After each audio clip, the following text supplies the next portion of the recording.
오늘 우리에게 주신 하나님의 말씀은 로마서 5장 1절에서 2절의 말씀입니다. 로마서 5장 1절에서 2절의 말씀, 이 말씀을 저와 여러분이 함께 봉독하겠습니다. 2절의 말씀입니다. 5장 1절에서 2절까지 두 절 말씀.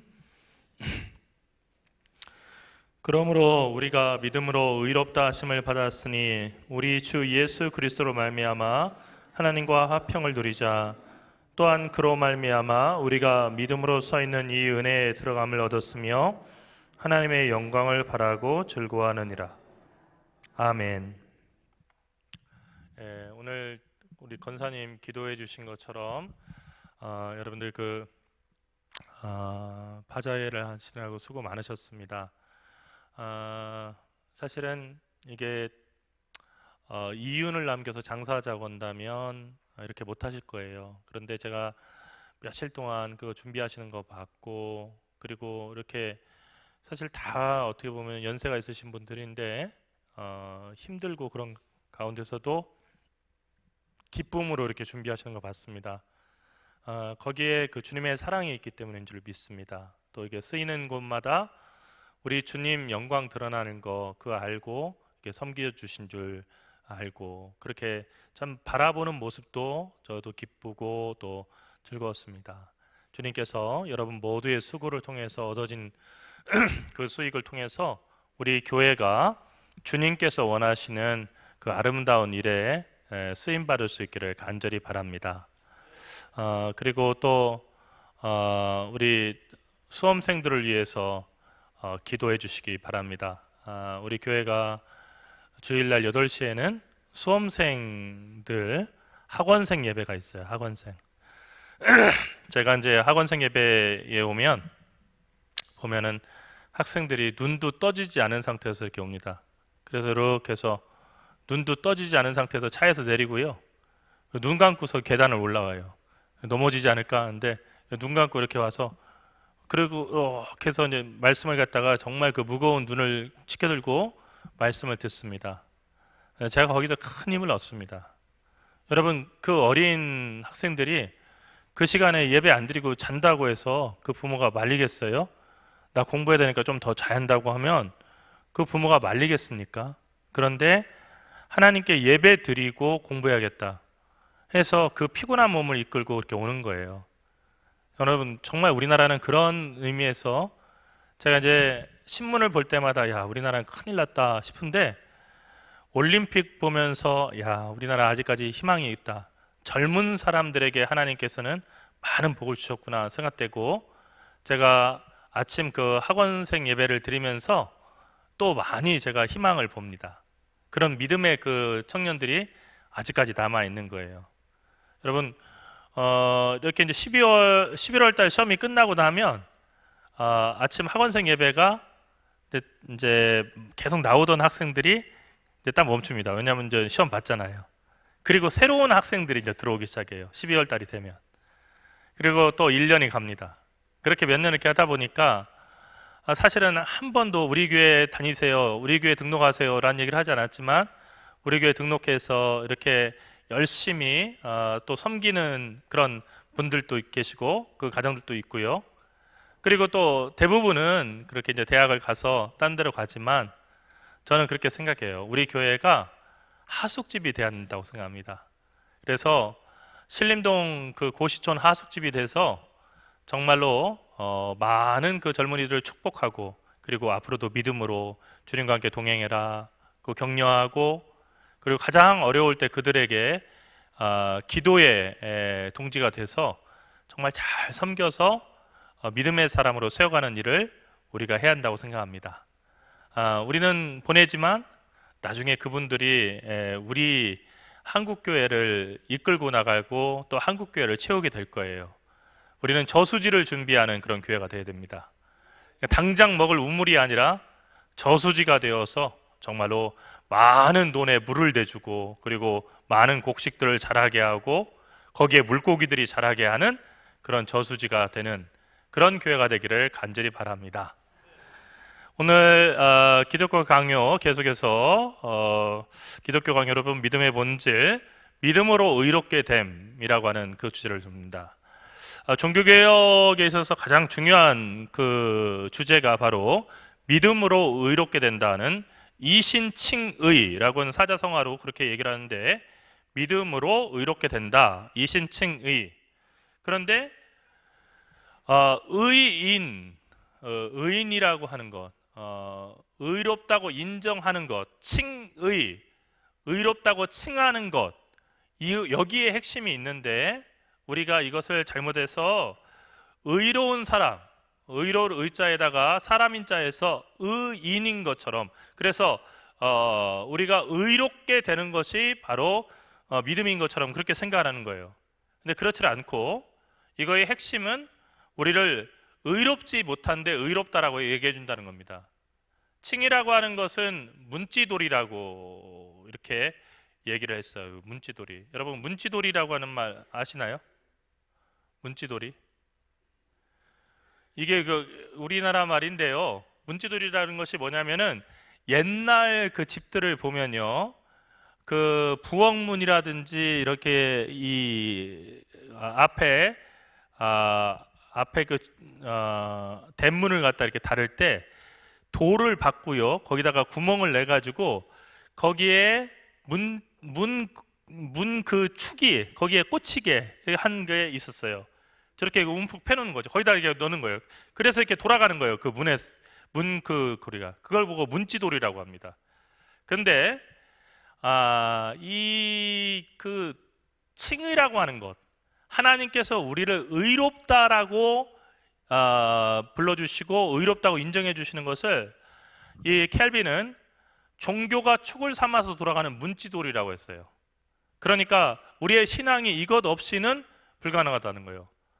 그러니까 이 칭이라고 하는 것은 어떤 거냐면, 우리가 예수 믿으면은 의로운 사람 돼가지고 완벽하게 그냥 착한 사람 된다는 얘기 아니고요. 그렇게 바라보면은 우리가 실망할 수밖에 없어요. 정말로 실망스러운 사람들을 모으셔서 하나님께서는 하나님의 자비로 그 사람들이 값없이 의를 얻게 하시는 거예요. 그러니까 누구도 자랑할 수 없고요. 나는 저 사람보다 낫네라고 얘기할 수 없다는 거예요. 그리고 우리가 세상 사람들을 향해서, 야, 우리는 의로워서 저렇게 하나님께 부름받았고 당신들은 의롭지 못해서 멸망하라고 아직까지 하나님을 영접하지 못했다고, 너희들은 죄인이고 나는 의인이다 얘기할 수 없어요.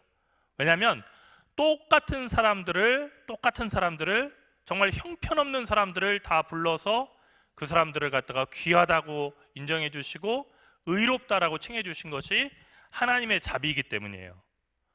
그러니까 믿음으로 의롭다함을 얻었다고 하는 것은 하나님께서 우리를 받아들여 주셨다 하는 얘기예요. 그러니까 믿음은요, 하나님이 우리를 받아들여 주신 그 사건에서 시작되는 것이지, 우리가 무언가를 갖다 능동적으로 하나님을 믿어드리고 그리고 뭐 하나님의 말씀의 어떤 교리에 대해서 알고 하는 것이 그 믿음이 아니라는 거예요. 칭이라고 하는 것은 그런 의미에서 하나님이 죄인된 우리를 의로운 자들이라 여기시고, 의로운 자가 아니에요. 의로운 자라고 여기시고 맞아주셔서 자기 은혜 속에, 하나님의 은혜 속에 거하게 하시는 그 받아들이심에 있다는 거예요. 예. 그런데 그 칭의에 주된 두 가지 축이 있는데 뭐냐면 죄사함이에요. 먼저 죄를 사해야 돼요. 우리는 다 죄인이에요. 그런데 의로울 수 없잖아요. 그래서 죄를 사해 주시는 거예요. 여러분, 가끔 8.15 광복절 맞아가지고 대사면이 있잖아요. 교통법규 어겼던 사람들, 그리고 교통사고로 이렇게 전과가 남았던 사람들 대사면 이렇게 해줍니다. 해가지고 범칙금 같은 것도 그때 다 날아가는 거예요. 그래서 다 사라져 버려요. 근데 그 사람이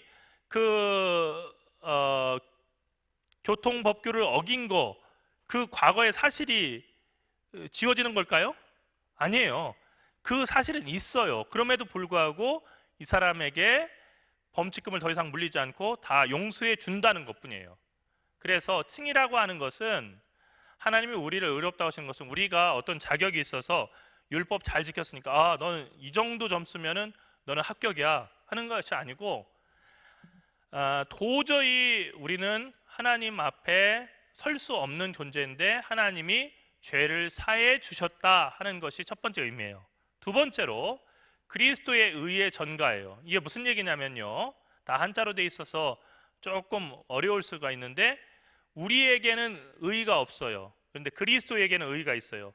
그 의를 우리에게 주신다는 얘기예요. 이건 마치 무슨 얘기냐면요, 우리 콩팥이 다 망가졌어요. 그래서는 안 되겠지만 콩팥이 망가졌어요. 콩팥이 다 망가지면 어떻게 될까요?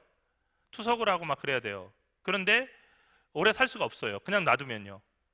그래서 어떻게 되냐면요, 우리 안에서 있는 그 콩팥으로는 도저히 기능을 할 수가 없어가지고 어떤 사람이요, 우리를 불쌍히 여겨주셔서 그래서 자기 콩팥을 한쪽을 잘라서 우리에게 주는 거예요.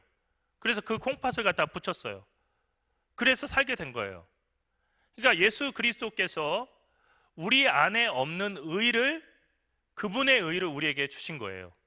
그래서 그분의 의를 빌려서 우리는 하나님 앞에 의롭다라고 인정을 받는 거예요. 우리 겁니까? 우리 거예요? 아니에요. 제가 초등학교 때 혼식 분식을 갖다가 권장하는 혼식 분식에 약한 몸 없다 하고 노래 부르면서요. 예. 그 노래 부르면서 이게 저기 보리밥을 섞어 먹자고 했어요. 근데 저희 어머니는 보리밥을 정말 싫어하셨어요. 그래가지고 뭐 잘 살아서 그런 것보다도 저희 집은 매일 쌀밥만 먹었어요. 그런데 점심시간이 되면 무슨 검사를 할까요? 도시락 검사예요. 보리밥을 싸왔는지 그걸 검사를 해요. 그게 어떻게 했을까요?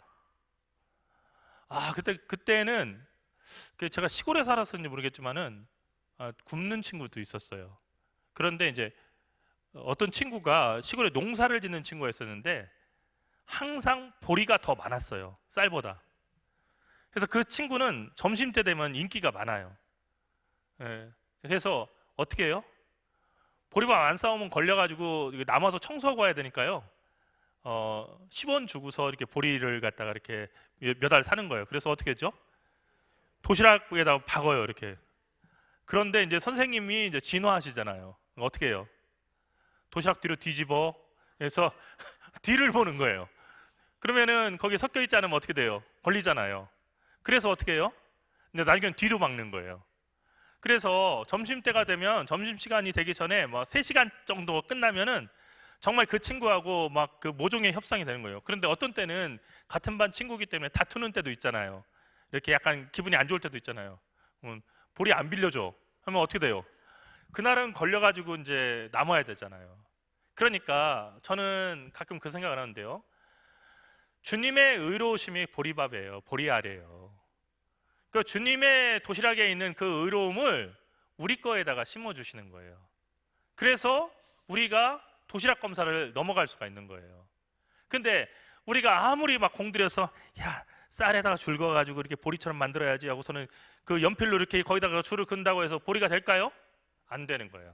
그러니까 우리로서는 할 수 없어요. 밖에서 오는 수밖에 없는데 그 밖에서 오는 의는 예수 그리스도의 의밖에 없다는 거예요.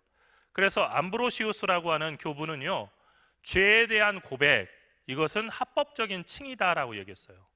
이게 무슨 얘기냐면요, 저는 죄인입니다, 저는 죄인입니다, 저를 용서해 주십시오 라고 얘기하는 사람은 곧 의롭게 되는 사람이라고 했어요. 왜냐하면 예수 그리스도의 의는요, 죄인을 찾아오시는 것이고 그 스스로 죄를 고백하는 그 사람을 의롭다고 하시는 그런 의이기 때문에 그래요.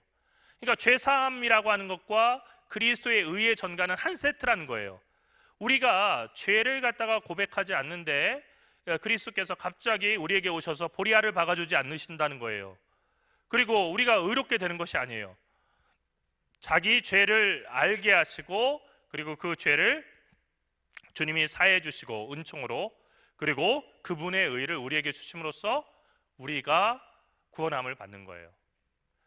그런 의미에서 이 믿음이라고 하는 것은요, 우리가 이제 10월의 종교개혁주일을 지나면서 이번 그 종교개혁주일에도 독일어를 잘 모르시는 분들도요, 요즘에는 전 세계 라디오가 다 나오는 그런 앱들이 그 있잖아요.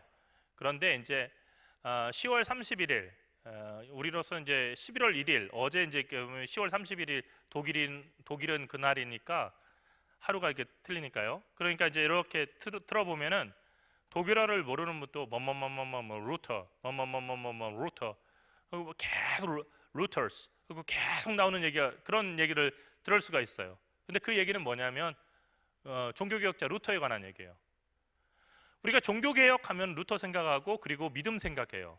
믿음이라고 하는 것이 정말 중요하다고 생각해요. 그런데 우리가 오해하는 게 있어요. 믿음을 마치 우리의 자랑처럼 그리고 우리의 공로처럼 생각하는 거예요. 아니에요.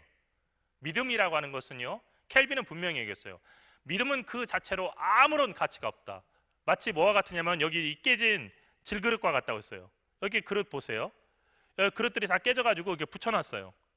아마 여러분들 아무리 그릇이 없다고 하더라도 제가 이런 그릇 권사님들한테 갖다 드리고 권사님 집에 그릇 없으시죠? 여기다가 이렇게 식사하세요 하면은 목사님 왜 그러세요? 저를 그렇게 보시다니 하고서 되게 서운해하실 거예요. 왜냐면은 요즘에 아무리 그릇 구해도 이렇게 막 구멍 나고 이게 쥐 나오게 생긴 이런 그릇에다가 밥 먹고 할 사람이 어디 있어요? 근데 이런 질그릇과 같대요. 다만 그리스도를 그 그릇 안에 가져다 줌으로써 우리가 의롭게 된대요.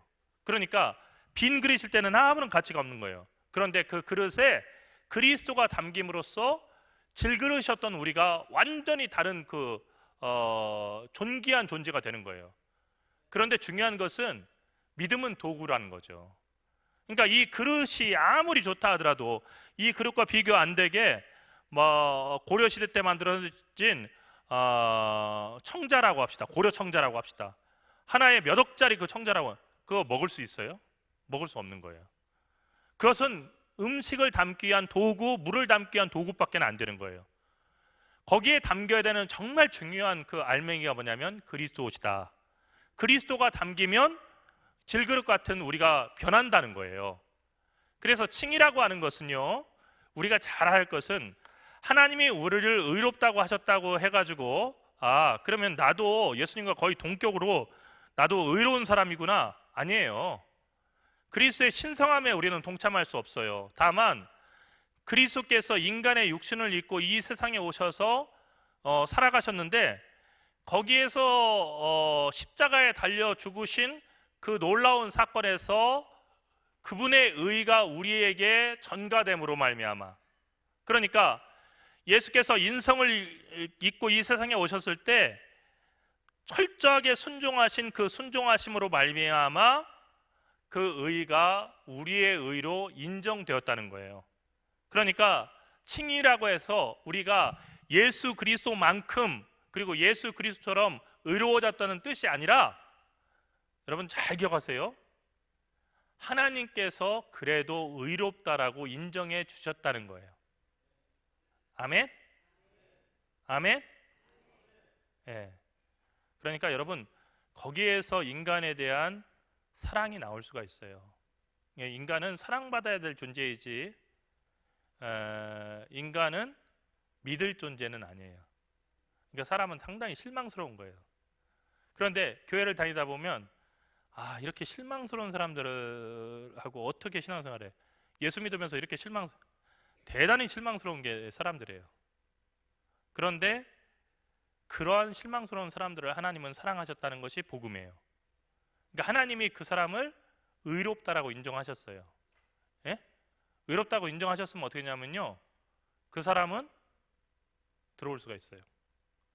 여러분 표를 여기 공연 같은 거 그 표를 갖다가요, 표를 뭐 한 장에 비싼 거 같은 거는 뭐 13만 원짜리 이런 거 표도 있어요. 그죠? 그런 표가 있는데 어떤 사람은 돈을 내고 그 표를 사요. 그래가지고 공연을 보러 와요.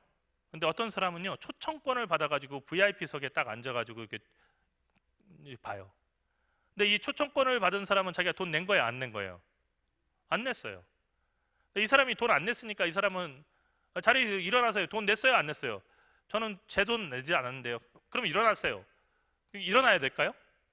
아니에요. 내가 안 냈지만은 이 초청권은 뭐냐면은요, 이 사람이 그 자리를 차지할 수 있는 돈을 냈다고 인정해 주는 것이 뭐예요? 초청권이에요. 그러니까 하나님은 우리에게 우리가 의롭게 되면 우리를 갖다가 용서해주고 받아주겠다는 것이 아니고 먼저 우리를 받아들여 주시고 용서해 주시고 의롭다고 인정해 주신 거예요. 그래서 기독교 강요 중에 이런 내용이 있어요. 여러분, 이것은 함께 제가 한번 읽어보고 싶어서 그대로 인용했어요. 사도는 전체 의를 값없는 사함에 포함시키고, 그러니까 무슨 얘기냐면은 의롭다고 하는 것을 어디다 포함시키냐면 값없이 우리를 용서해 주시는 것에 포함시키고, 하나님에 의해서 자기 죄가 가려진 사람, 불법을 용서받은 사람, 범법이 죄를 범했음에도 불구하고 그 사람에게 돌려지지 않는 사람은 복되다고 선언한다. 이렇듯 무엇이 행복이라고 헤아려지는 것은 그것이 있는 그 자체로 의롭기 때문이 아니라 전가에 의해서다. 그러니까 무슨 얘기냐면요, 야, 이 사람은 참 복되다 했는데 어떤 거냐면 정말 하나님에 의해서 그 사람의 죄가 가려지면 이 사람 복돼요. 불법을 용서받은 사람 복돼요. 죄를 범했는데 그 죄에 대한 그 대가를 갖다 그 사람에게 돌리지 않는 사람, 그런 경우에 그 사람은 복돼요 했는데, 이 모든 것이 뭐냐면은 그 사람 때문이 아니고 전가에 의해서, 이 사람은 죄인이지만 하나님이 의를 전가해 주셔서 그 사람이 의롭다라고 한다는 거예요. 그래서 의롭다함을 얻게 되는 거하고 중요한 것은요, 그 다음에 갱신되어서 새롭게 되어서 삶의 새로움에 이르는 것은 필히 매우 다르다, 이게 강조했어요. 그러니까 로마서 6장 4절의 말씀을 인용했는데, 그러므로 우리가 그의 죽으심과 합하여 세례를 받음으로 그와 함께 장사되었나니 이는 아버지의 영광으로 말미암아 그리스도를 죽은 자 가운데서 살리신 것 같이 우리도 또한 새 생명 가운데 행하게 하려 하심이라. 아멘. 그러니까 하나님은요, 우리를 예수 그리스도의 죽으심과 합해서 세례를 받고 죄에 대해서 죽고 용서받게 하셨을 뿐만 아니라 또한, 중요한 건 또한이에요, 새 생명 가운데서 행하게 하려 하십니다. 그러니까 중요한 게 그거예요. 그러니까 대부분 사람들이요, 의인을 앞부분만 생각하는 거예요. 무슨 얘기냐면은 죄 용서받았으면 그냥 천국 가는 거지. 그런데 의롭다 하시는 것과 갱신되어서 새로운 삶에 이르는 것은 필히 매우 다르다, 강조했어요. 필히 다르다, 매우 다르다 할 수 있는데 필히 매우 다르다 했어요. 그래서 하나님의 택함 받은 자들에게 이 두 번째 단계가, 하나님은 이 두 번째 단계를 택함 받은 사람들에게는 반드시 시작하게 하신다는 거예요. 그러니까 삶이 새로워지는 것, 이걸 보면 하나님이 이 사람 택하셨구나 알 수 있대요. 그리고 점차적으로, 때로는 천천히 생의 전체 역정을 통해서 진보가 있게 하신대요. 그러니까 무슨 얘기냐면요, 사람이 달라지는 거예요. 사람이 달라지는 거예요. 죄의 용서 가지고는요, 우리가 알 수 없어요. 이 사람이 죄 용서 받았나 안 받았나. 그런데 그 다음에 성령의 인도하심 따라서 성결한 삶으로 그 삶이 변화되는 것을 통해서 그것을 확정시켜 주시는 거예요. 왜냐하면 하나님은 죄를 미워하시기 때문에 오직 자기가 의롭다함을 얻게 한 사람들만 사랑하실 수 있어요. 그러니까 하나님이 모든 사람을 사랑하신다지만 하나님은 죄를 미워하시죠. 그래서 하나님은 칭의를 하실 때 놀라운 방법으로 칭의하시는데, 첫 번째로는요, 죄인은 사랑할 수 없잖아요. 그래서 사람들을 그리스도의 의로 가림을 받게 하셔요. 그러니까 무슨 얘기냐면요, 벌거벗은 몸을 옷으로 이렇게 감싸주듯이 그렇게 죄인된 우리를 갖다가 그리스도의 의로 감싸주셔요. 그래서 자기들이 마땅히 받아야 될 심판, 죄인이면 누구나 당해야 될 심판을 두려워하지 않게 해주셔요. 그리고 자기들 자신을 정죄하는 것이 마땅한, 왜요? 죄를 졌으니까요.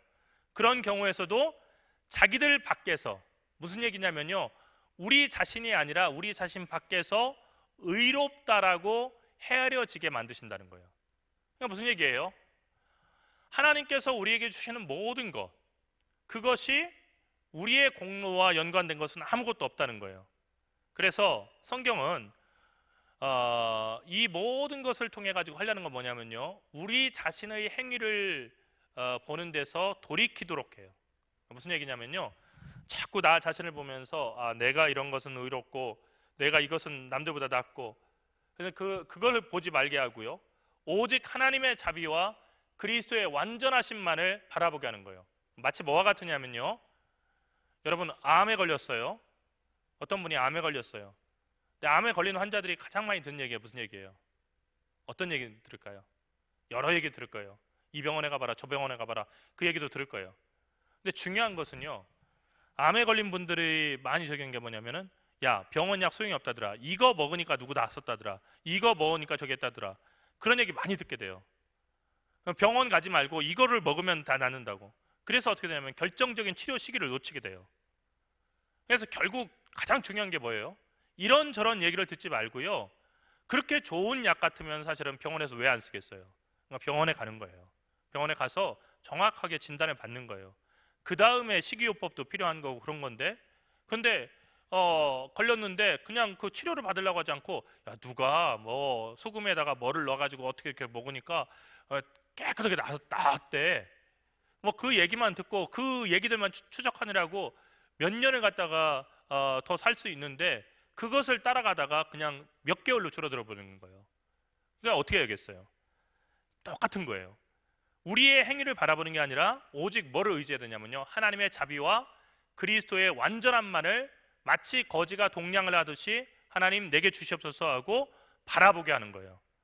그래서 제일 처음에 시작은요, 비참하고 전적으로 선행이 결여된 인간이 있어요. 저와 여러분은 다 그런 사람이에요. 비참한 사람이에요. 그 전적으로 선행이 결여되어 있어요. 아무것도 선한 게 없어요.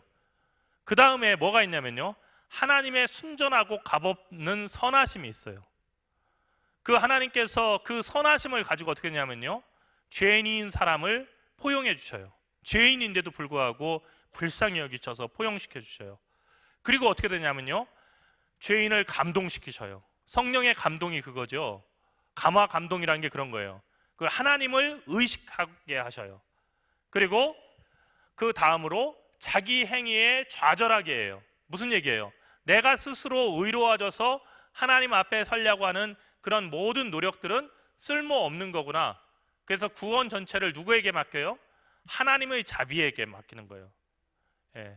그래서 죄인은 복음의 가르침을 들음으로써, 복음의 가르침이 참 중요한 거예요. 자기가 하나님과 화해됐다는, 화목하게 되었다는 사실을 깨닫게 되는 거예요. 그러니까 여러분, 복음 전하러 다녀라, 전도해라, 무슨 얘기냐면은 하나님이 당신을 사랑하세요. 하나님이 당신을 사랑하세요. 당신을 소중히 여기세요. 예. 그 이야기를 전해야 되는 거예요. 여러분, 어려운 얘기가 아니에요. 그리고 그리스도의 의가 여러분과 하나님을 갖다가 중재하고 당신을 갖다가 죄사함 받게 했어요. 그리고 당신이 의롭게 되었어요. 이것을 갖다가 알리는 것이 복음 전하는 거예요. 그러면서 그 복음을 듣고 영접하면 어떻게 되냐면요, 하나님께서 주신 구원을 받아들이게 되는 거예요. 그러니까 하나님의 구원은요, 행위와 무관하게, 그리고 행위 없이 믿음으로 의롭다함을 얻게 되는 거예요. 여러분, 자꾸 이 이야기를 하게 되면은 종교개혁에 대한 오해가 있는데, 사람이 예수만 믿고 나쁜 짓을 다 하고 막 그래도 다 용서받으니까 악하게 살아도 된다는 얘기네. 왜냐면 다 용서해 주는 거니까.